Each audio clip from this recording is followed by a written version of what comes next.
Hello and welcome to Calm and Clarity Conversations. This is where we explore the power of stories to transform lives, and we uncover how calm, clarity, and focus can create real momentum. I'm Dan McPherson, a coach, a speaker, and a firm believer that people matter most and relationships are everything. In a world full of noise and uncertainty, these conversations are a place for truth, depth, humanity, and not just the highlight reel but the real, raw journey. Every week, we gather here to get inspired, challenged, and most importantly, connected. Welcome to the conversation. I'm so glad you're with us. Let's get started. This week, my guest is Dan Zehner. I like to call him Adventure Dan because his life is filled with crazy adventures and he has a passion for that. He is a close friend of mine, an amazing guy, a CEO and founder of Bear Cavalry Paints, and so many other things that will come up. Welcome, Dan. Hey, buddy. So, as It's we weird be, to be talking to you like with public facing people in the background because we're on Zoom so often just talking about everything. We really are, and yes, it is definitely a different environment, and the crazy part is you and I long ago met by doing a podcast. Yeah, on my podcast when I used to do that. Yeah, so that it is it feels like we have this circle that connects really nicely. Now, Yeah. I shared a good amount about you, and we're going to dive into a lot around family and parenting in a bit. But I'm curious, when now that you've gone through so many different iterations of Dan, when someone asks what you do, how do you respond? I try not to respond with what I do professionally first Okay. because I find that to be like it's not the most important thing. So I'll answer like, well, yeah, I'm a husband. I've been married to Tracy for almost 16 years. I've got three kids, Alex, Jane, Felicity. They're 11, 9, and 6, which is why I've got a lot of gray hairs on the beard these days.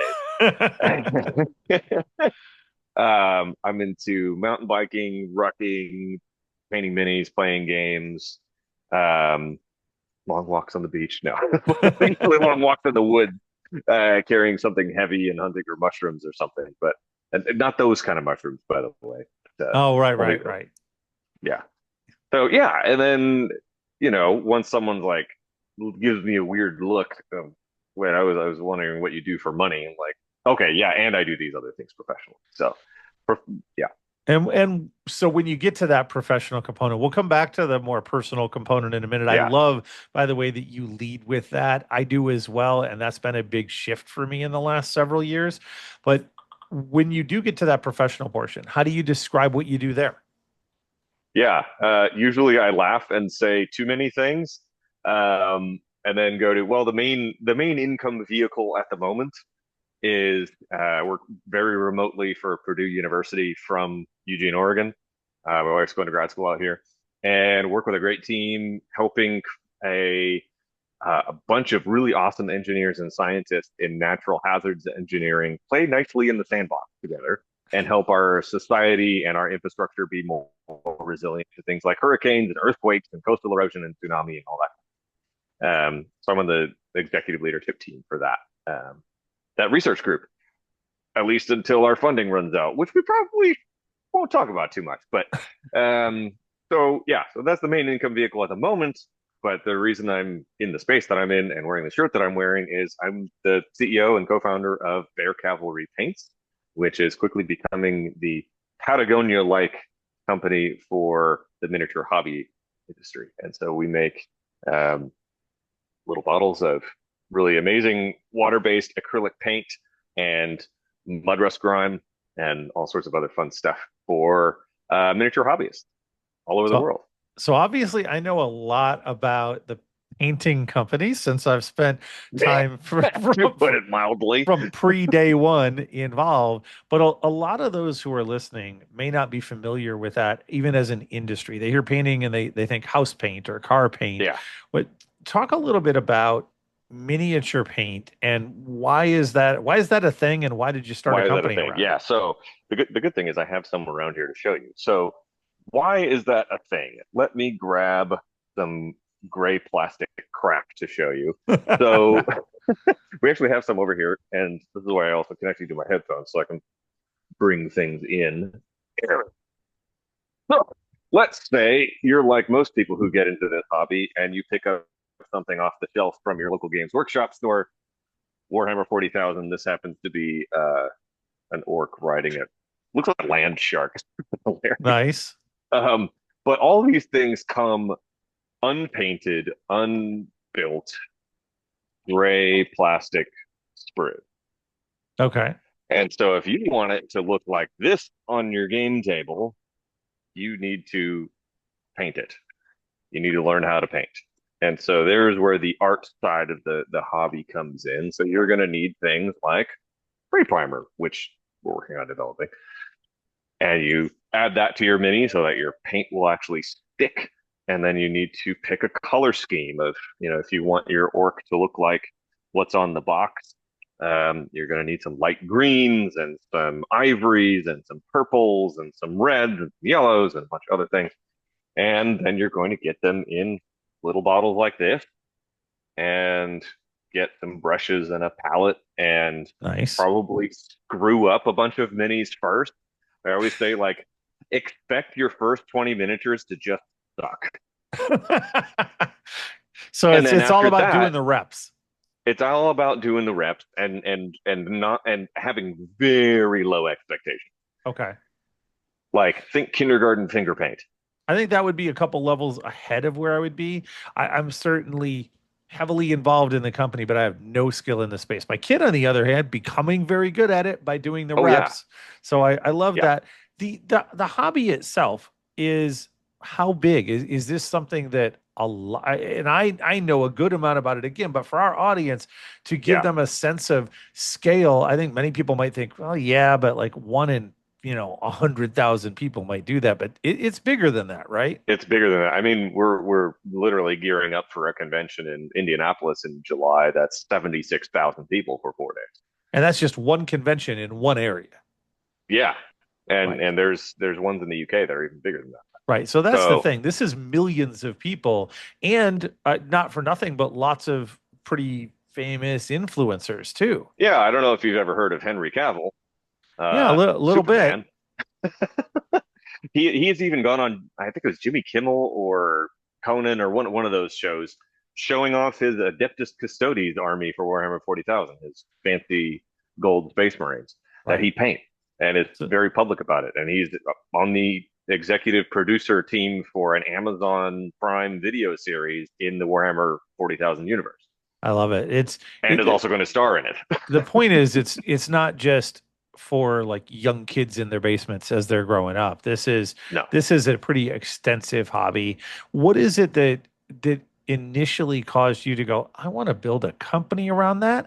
And tied with that, because I think they're related, how would you say after what you've been through that Bear Cavalry is different than the industry, or how do you stand out in a pretty Oh man, crowded place? how far back do you want to go? I mean, because we could go all the way back to when I started miniature painting. Like the first time I walked into our local game store, the game room in Washington, Illinois, and it was like a cloud of cigarette smoke because Dave, the owner, just smoked like a freaking chimney, and like all these little blister packs of jungle fighters and space marines and knights and everything were all like yellowed and like sun baked and a little faded because they've been sitting there a long time. And I go, what is this? And I saw the Catachan Jungle Fighters Codex on the wall, and it was these like Rambo dudes with like biceps the size of tree trunks, and they're got like flamethrowers in the jungle. I'm like, who the hell are these guys? Right? And so I picked up a box of those and started painting them, and realized that I was not good at painting skin tones at all. So I basically just slathered them in camo so that I didn't have to paint skin. That's awesome. So you And so you started yeah, early, yeah, it was when I was about 13. right? And then, over the years, I've kind of been in and out of the hobby. But since I had kids and my kids are old enough to play, like my son Alex got into BattleTech when he was 5, and we started going to Gen Con, the convention that we're about to be an exhibitor at, which I Right. And is that you going and to I have happen for gone another to two together a years, few and times. we've gone to it a couple times together. So we started going to Gen Con as a family. We went 6 years when we were living back in Indiana, and then we moved out to Oregon and went, I can't go to Gen Con anymore because it's really expensive to fly 2,200 miles away. So what are we going to do? So we made our own Gen Con. We went to every game store we could find between Eugene, where we live, and up in Corvallis, about an hour north of us. And we were poking around the shelves, and my wife's not into games at all. She just is just very patient and is tangentially into things because I'm into them and supportive of. But she does not enjoy the hobby. She actually has painted a couple minis though, and they're pretty good. Nice. Anyway, so she's poking around the shelves and sees this like flat pack Dungeons and Dragons terrain that's like, comes in a nice little box and then you pop it up and make a dungeon. And she's like, that's pretty cool and innovative. Why don't you do something like that? Not in like a accusatory way, but in like, you have good ideas. You should do, Right. usually thinking of something. And I was about to buy a wet palette, which is one of the big pieces of kit for painting minis. It looks like this. You have a little sponge in there with some paper on top, and you fill it with water, and it keeps your paint nice and moist. Nice. That word. But it keeps your paint nice and moist while you're working on it, and keeps them from drying out for a few hours instead of like a couple minutes on a dry palette. So you can blend, you can mix, all these things. So I was getting a new one, and I was like, why doesn't anybody make this out of recycled plastic? Mm. That's kind of stupid. I live in Oregon now. I have to think about these kind of things. Right. Um, and I'm like, well, I don't want to start making wet palettes. That doesn't seem like the right way to enter the hobby industry. What about paint? And a couple quick Google searches later, I found basically outside of a really great company, which we're collaborating with and actually has a supplier for some of our things down in Ashland, Oregon, on the fine art side of things, they're making a great plant-based pigment and plant-based acrylic. Emailed them like, hey guys, you want to make this like thinner and in dropper bottles for us crazy nerds? And they're like, we got a lot going on. That sounds like a great thing for you to do, and we'd be happy to be a supplier. I'm like, okay, I guess I'm starting a paint company. Right. And that's when you started. And And that's when so we started. now looking forward, where you've built this to where we have clients all over or customers, I guess, all over the world Yeah. and various countries. Distributors are beginning to come online, and you've done that. How is Bear Cavalry different from the rest of the paints in the world? Well, one of it is just how we treat everybody in the industry. I was talking to actually Jason from the owner of Monument Hobbies yesterday. He's one of our competitors, right? But both he and I agreed that, like, at the end of the day, we're painting plastic toy soldiers, and we need to be as a company like we are at the game table. Okay. Everybody's welcome. We're all here to have fun. There's space for everyone, and we all do things a little bit differently. So we operate a bit like a craft distillery, and Jason's more like a craft brewery. Right. Both are good. Both Collaboration make over good things. competition. Collaboration over competition, right? So that's one big piece. Another is I don't treat paint like nuclear weapons, and we tell you what's in it. Like we literally list the pigments that are in it on each bottle. Nice. Fine art has done this for hundreds of years, but for some reason the miniature paint world is like, "Ooh, we have all these secret formulas." I'm like, come on, Right. make paint. I used to build submarines, and you could find more about what's in your submarine reactor chamber than you can in your bottle of paint. This is Except dumb. for not for Bear Cavalry though. There it is. Yeah. And So that's the other thing is that we treat people like adults with okay. dignity and with a little bit of tongue in cheek. Well, that tongue in cheek comes in, right? Because one of the things I know about Bear Cavalry is there's a foundation of fun and ridiculousness. Talk a little bit Yeah. about that. I know we're going to look talk at the about shirt that I'm wearing, for God's sake. right. Got this mechanized bear with glowing eyes and a I mean, that's a giant pretty great energy shirt. sword. And yeah.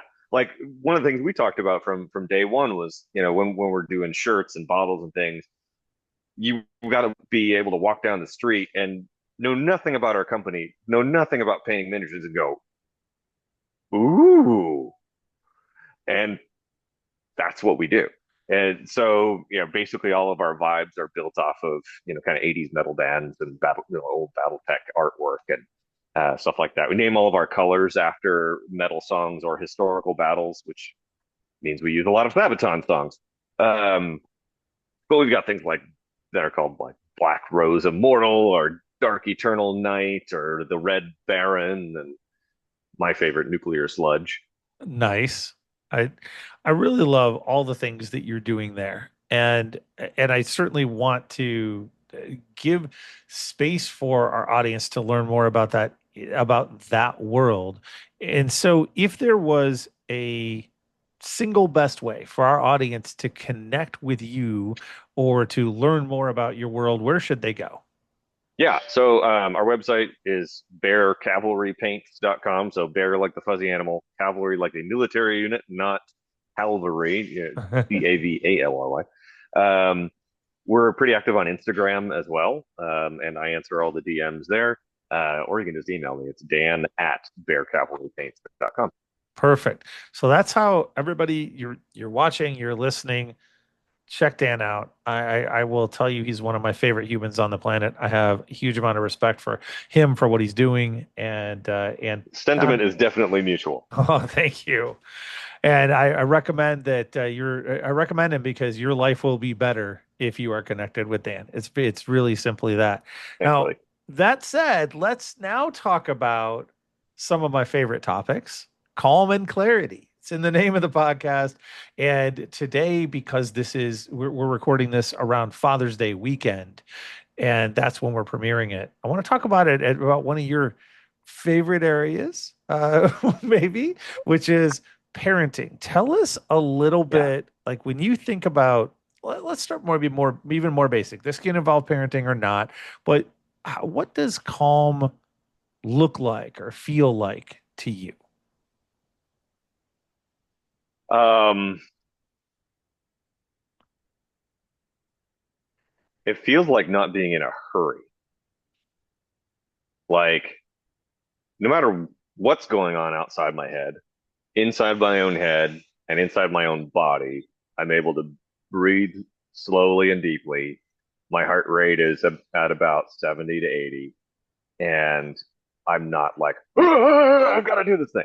Like, so that's what calm feels like, no matter what's going on. It's like um, being a lighthouse in a storm. Like, no matter what's going on, we're good. And we're helping people stay from hitting the rocks at high speed. Yeah, So that it's not just the calm for me, it's being the calm for others. I heard a great analogy once from a friend of mine. It's being the thermostat rather than the thermometer. yeah, I love that. Really being able to have that potential impact.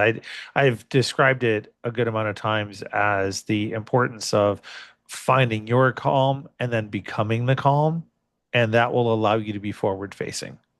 Right. And that And that and to be clear, it's not like, I'm sitting here cross-legged going, oh, or whatever. Um, actually, a new friend of mine pointed this out is calm doesn't necessarily mean a lack of action or a right. lack of speed.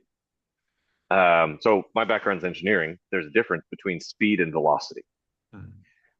Speed is just movement. It has no direction. You could just be spinning in a circle and going fast. That's speed, but velocity implies a vector, a direction. And so, like, I could be very, very calm and have high velocity because I know where I'm going and I know I can get there, you know, Yeah. with relative clarity, right? And momentum. We'll get to momentum later. That's a different mathematical equation, but yeah. So it's the difference between speed and velocity. I love that differentiation, and it sticks with me very strongly. I know that one of the biggest things societally that we struggle with is finding calm, becoming calm, being there.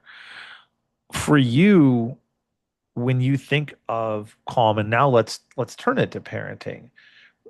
What have you? I assume you've had some situations where maybe calm wasn't part of parenting. So let's think about maybe Thankfully, one, not in the last 15 minutes, but not in the last yeah, 15 minutes because generally, you've been here, right? 'cause I've been So here. My that's kids are at school. so. But there were times when you've won. We'll talk about it as that, and maybe times when have been a little bit more of a struggle.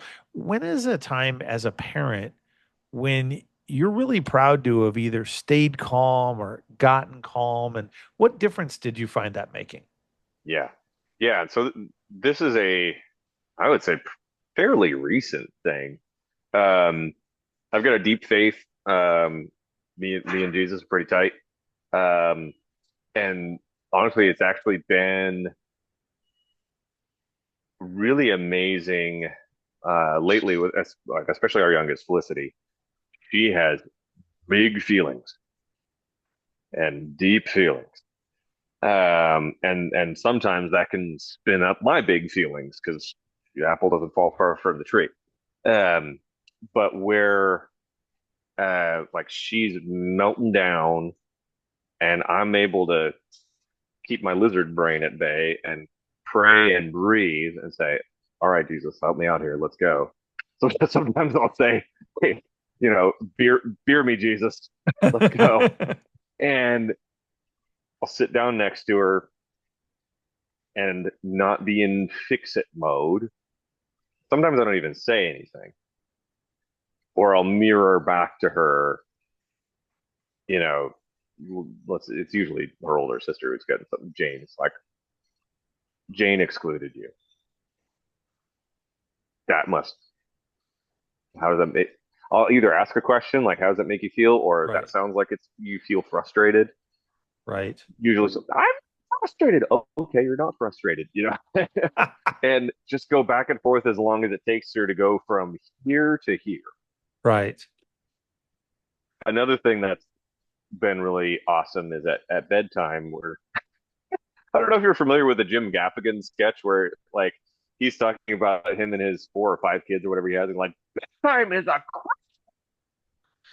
like that has been our experience quite a bit. Um, but many times, and now more often, sometimes my kids even remind me to do this because they like it so much. We will do breathing and listen to an artist from Brazil. His name's William Augusto. This soaking worship music. There's no words. There's hardly even a melody. It's just kind of ethereal, like we're just gonna hang out.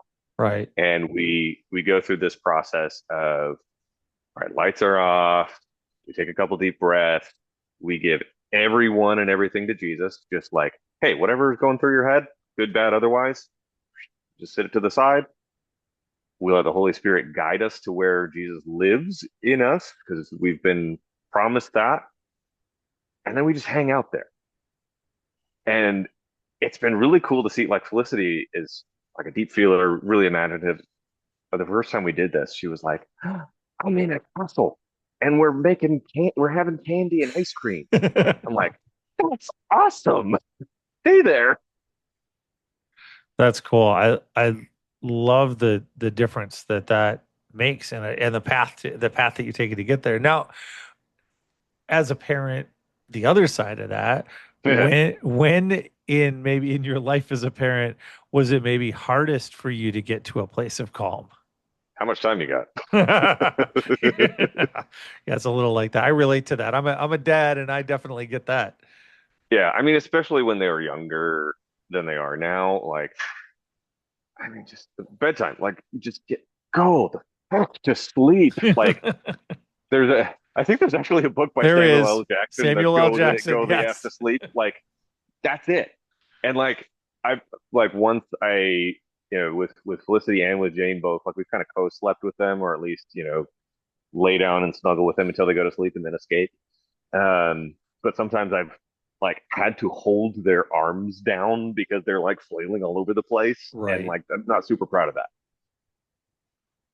Gotcha. Or we need to get somewhere, and they're like changing their outfit for the second time, and I lose my stuff on them. Mm. Or like, I don't know. I can go When on and that on and no, on, when but that so yeah, I'm curious, like when that happens, and goodness knows I've been there. I think every parent's been there, yeah, right? When that happens, how do you respond? I know for me, I had challenging times responding, and I had to get to calm and come back and do like repair work, right? yeah, But how do you yeah, respond in that situation? yeah. I mean, usually after I get loud, um, to like get their attention, when we get to, you know, through the tears and all the things, like we get to um, somewhat of equilibrium again. I will usually apologize, say, "Hey, I'm sorry that I raised my voice. I shouldn't have done that." Sometimes it's because I was angry, sometimes because I was frustrated. Other times I just needed you to hear me because you were yelling. Yeah, And so I'll address that. That wasn't right. And ask how I can help make it better and what we can do differently next time. I Like really, the next time I I love need the you solution to, focus. yeah, it's like, hey, we need to get out the door for school Right. and you were changing your shoes. The next time that I just need you to get out the door and just wear what you're wearing. What should we do? Yeah. I try and listen, and other times I'm like, okay, well, this is what's gonna happen next time. Sometimes I Yeah. just inform. Right. No, I get that too. I think for me, and I'm 20 some years into being a parent now. I wish the things I knew now, I really wish I knew Yeah, a long time ago. Well, one of the things that I have found that has been, I think it's been at least as helpful for me as it has for my kid, has been getting to the spot where I remind myself that my reaction is not their responsibility, and I'll tell them right. that. So Yep. I'll tell Sophie, I'll say, "Hey, look, I'm not proud, while the issue was serious or was real, I am not proud of how I showed up. My Yep. reaction is not your responsibility, and I'm sorry for that. I didn't respond in the way that I want." And we move Yeah. through that, and then we deal with the issue that was under it. I find that diffuses a lot of things. And Yeah. at The first, other I think thing it I'll felt use, confusing. yeah. The other thing I'll say too is like, hey, I've never been 38 before. I've never Right. parented a 9-year-old girl before. You've never been a 9-year-old girl before. We're both new at this. I love that. That's beautiful, man. So, what have you found, having been through all of this, that what that works for you now to help you be calmer, maybe even ahead of time? Yeah, I think one of them is just kind of building up the emotional piggy bank, so to speak, of Yeah. just lots of daddy-daughter time, lots of father-son time. I work from home generally. Um, I don't do a lot of after hours meetings or things Right. like that. We have family dinner pretty much every night. I coach Alex's hockey team, and we have a lot of windshield time driving all over the damn state for that. Um, Right. so yeah, it's just like putting in the quality time ahead of time so that when those withdrawals happen, the bank account's still relatively full. I love that. That bank account idea and we talk about it in so many different areas, right? We talk about it in different relationships Yeah. we have. You're building relationship capital, The other key basically. thing is um, I married very well and way, way up. My wife is a freaking saint. I mean, Tracy's amazing for sure. She is. And she is a extremely good example of what an emotionally healthy human looks like and is very rare. She actually had a therapist tell her that. Like, you don't need me. That You're one of that the doesn't rare happen people. often. That's really No. cool. They are And not and saying that to so me anytime soon. or me either. Neither of my therapists are. Um, so like just watching how she reacts and like debriefing with her afterwards, like she does a very good job generally of not criticizing my parenting in front of the kids. Of like, hey, this is how you handled that. This is how you probably should have afterwards. Yeah, yeah, you're right. You usually are. Yeah, And so those words she's we getting say a a lot, don't PhD in we? this too, which helps, Yeah. right? So, um, yeah, so just having her always have my back, no matter how many times I screw up, also really helps.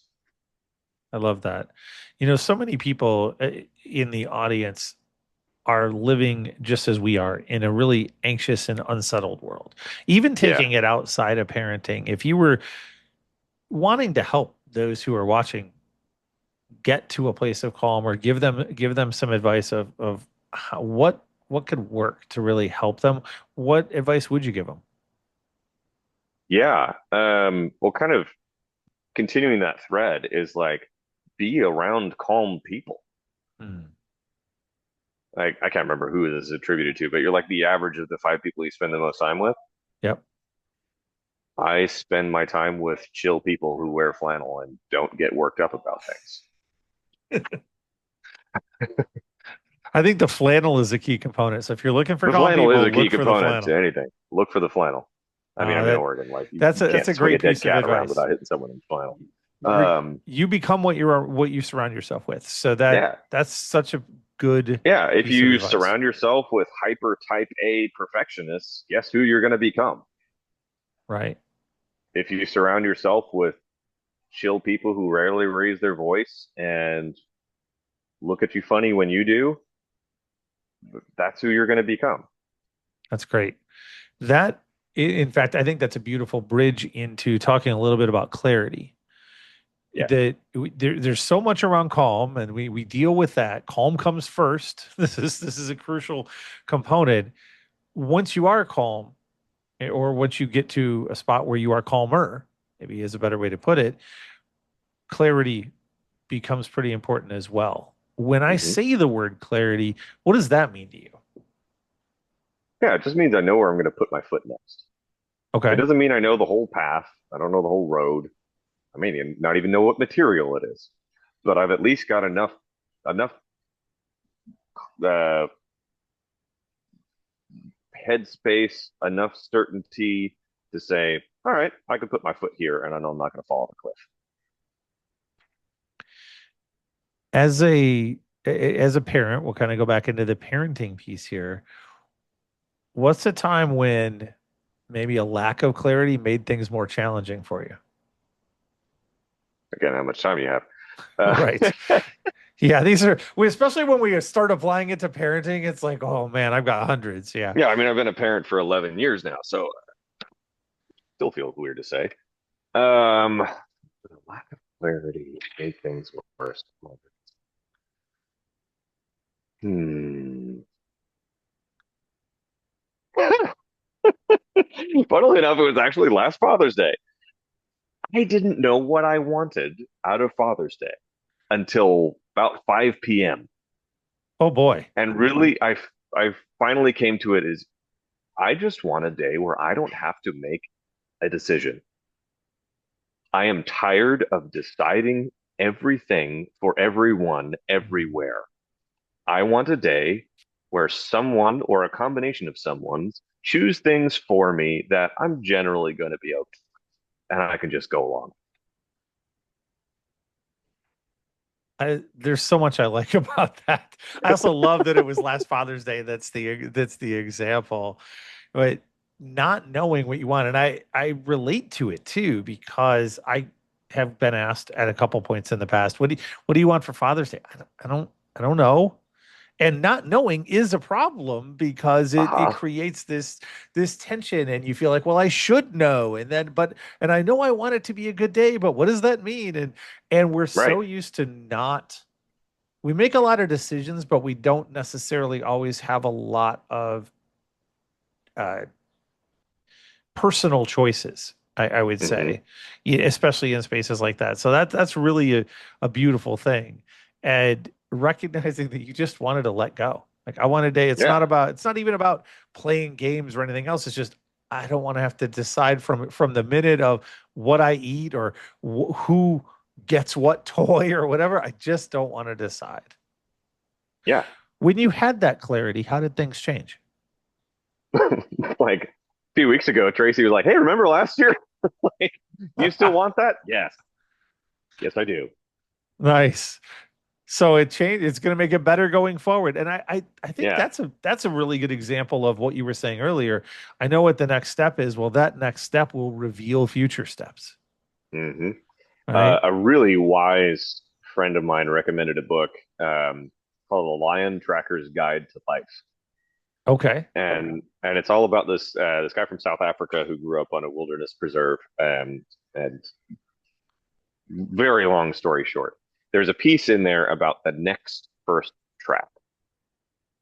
Like if you're tracking a lion, you're following the tracks, you're following the signs, and you lose the track. You go, okay, what do we do now? All right, we just need to find the next first track. Mm. That is our goal right now. We don't need to know where the lion is. You get there eventually. We just need to find one track, one sign. I like that. You know, I've learned this as well. You can know that there are 35 steps between where you are and where you want to go. But if you know where you're trying to go and you know the next step on the path, that's all you You're really good. need. That Yeah. then you're good. That clarity becomes so important. The other thing is like it's actually very kind that we don't know all the steps that we're going to need to take Right. because like case in point, if I had known at age 22 when I married Tracy that um, she would have breast cancer at age 39, that would have crushed me. Yeah. It was very kind that I did not know that.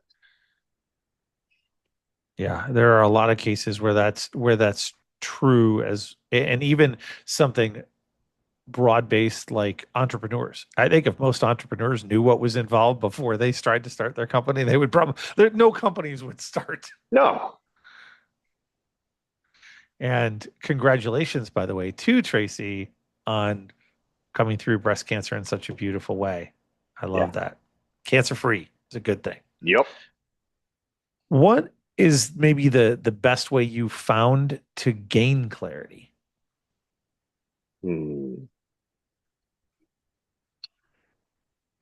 I think it's starting from how do I want to feel after this thing is done? I call it the desired end state. I learned from a former mentor of mine.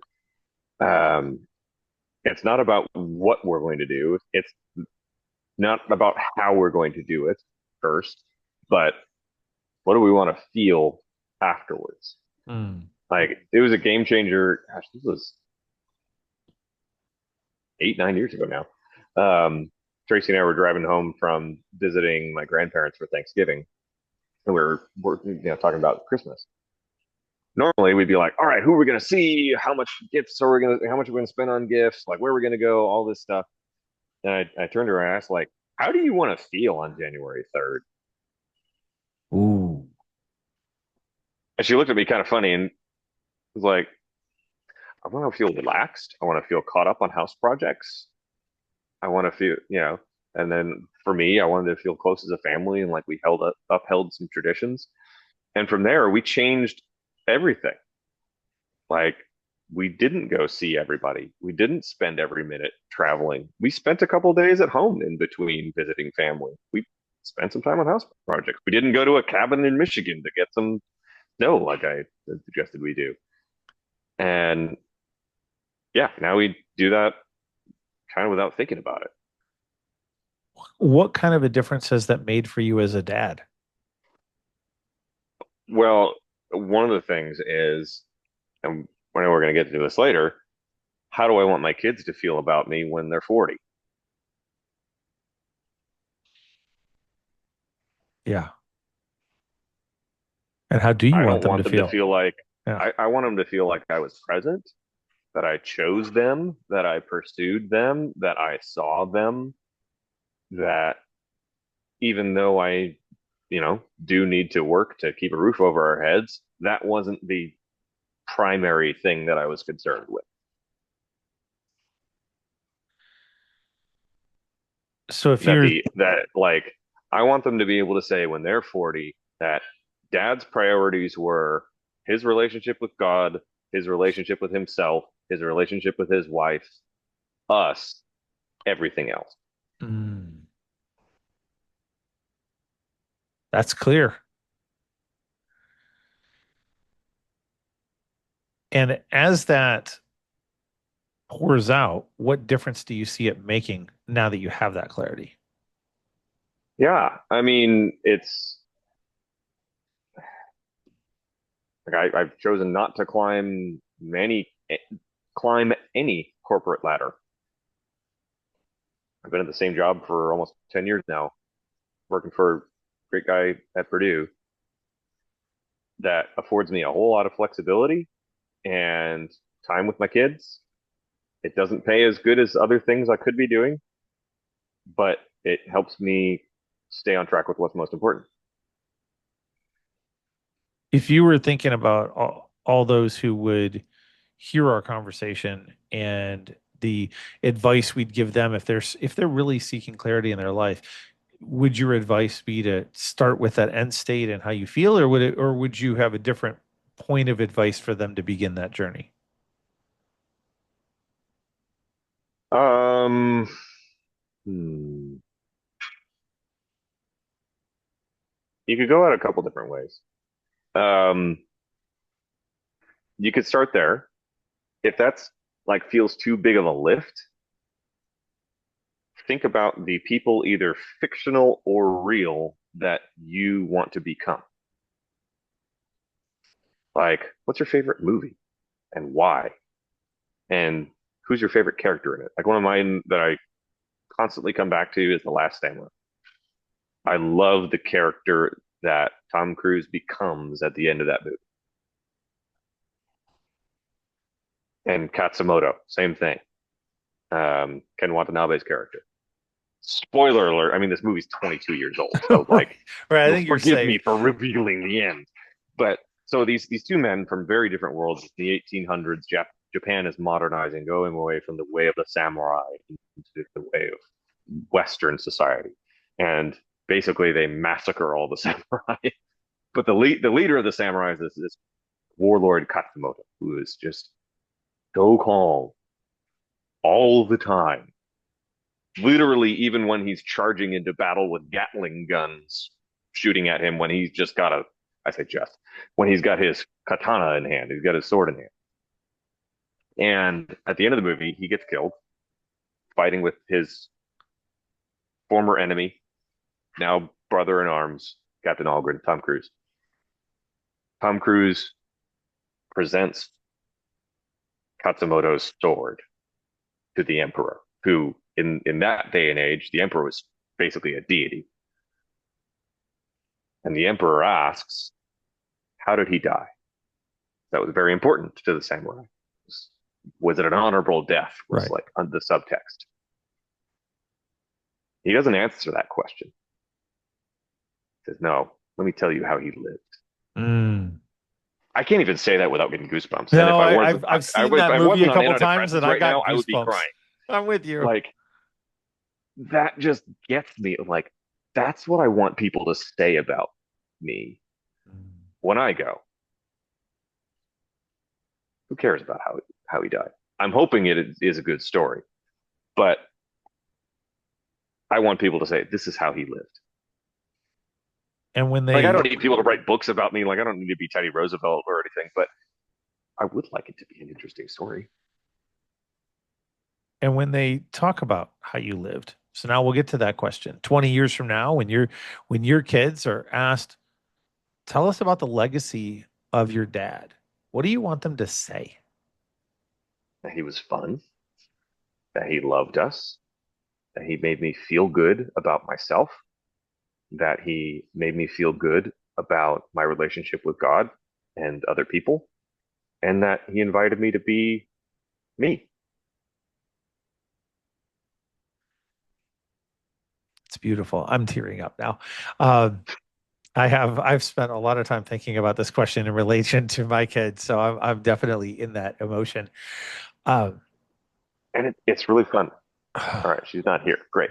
So we have a really good family friend of ours visiting for a couple of months from Indiana. She's wonderful in so many ways.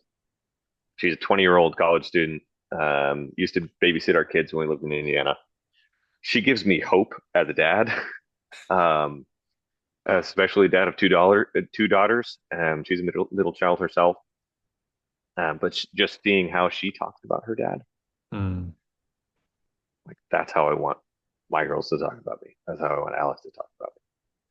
it's really beautiful. Like her dad's not perfect. He'd be the first one to say it. But they have such a good relationship, and they have through her teenage years, which typically when people talk about teenage girls, like, oh well, we'll see them when they're 40. That's You know, honestly, that's one of the things that I'm maybe most proud of as a father is that I've never not been connected to my kid yeah.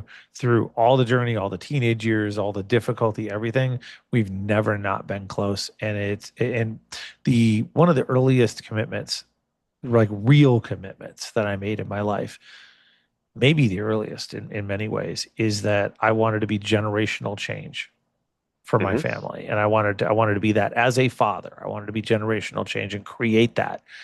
And that portion I can feel confident and good about. Oh And yeah, 100%. that's really that's so core to me. And I feel it, and I feel you crafting that legacy in such a beautiful Hmm. way. Now, coming back out for our audience, if they were, you and I've talked about a lot here, we talk about a lot in general, but if our audience was to take maybe only one message away from our conversation today, what would you want that message to be? It's funny. It came instantly to my head, and I'm like, okay, let's take a breath, make sure that's the right one. Yeah, like if you could literally only remember one thing for everything in life, ruthlessly eliminate hurry from your life. Ruthlessly eliminate hurry from your life. I And sense that's not a quote sense a from me, quote by the card way. coming. Yeah. So this is from Dallas Willard. He's a philosopher, a theologian, amazing man. A young man, probably about my age or maybe a little younger, asked him once, like, all right, what do I got to do to be, closer to God, be more spiritual? And Dallas considered, took a breath, and in his calm, steady Missouri voice, you must ruthlessly eliminate hurry from your life. And this guy's like, all right, I got that. What's next? That's you, it. you didn't get that. You didn't hear that one. Yeah, right. That's Because you uh think about it, like, you know, if you're with someone that and you want them to know that you value them, if you're not in a hurry with them, you got nowhere to be, they feel seen. They right. feel appreciated. Whether that's your kid, your spouse, your client, whatever. If you take this to the extreme, there's a really good book by John Mark Comer that's actually called The Ruthless Elimination Theory. But he has some practical things in there, like when you go to the grocery store of the day, usually when I call you Friday night. You So when do you go to the gro indeed. when you go to the grocery store Friday night, pick the longest checkout line, turn your phone off, and stand there. Mm. I'm in luck because every every line I pick is the longest one. So I'm Yeah, already in luck because you're going there. to Costco, so yeah, or Trader Joe's, but yeah. So that's one. Another is never drive above the speed limit Mm. ever for any reason. Oof. Fully stop at every stop sign, everywhere. I drove an old Land Rover for a long time, and this was like something that I had no other option because it couldn't even go above the speed limit. Uh, um, You're like like Barney. You're that's a, like Fred Flintstone out there with your feet on the ground making it go. pretty much, yeah. God, I love old Bill, but What was the yeah. name of that book? The Ruthless Elimination of Hurry I love by it. The John Ruth. Mark Comer. Perfect. So many beautiful messages and such a powerful mic drop connection here at the end. I mean, I'm so grateful for you coming on, especially so early in our podcast, episode 2, and sharing about your family and Father's Day. Thank you so much for being here too, Dan. Yeah, bro, this is great. I think you were what, episode 10 or something of mine, so turnabout's fair play. There we are. And to our audience, thank you so much for joining us this week. If this conversation has resonated with you, please take a moment, subscribe, share, or tag someone who needs to hear this. I look forward to seeing you all again next week. And until then, as always, be well, breathe well, and continue to shine brightly.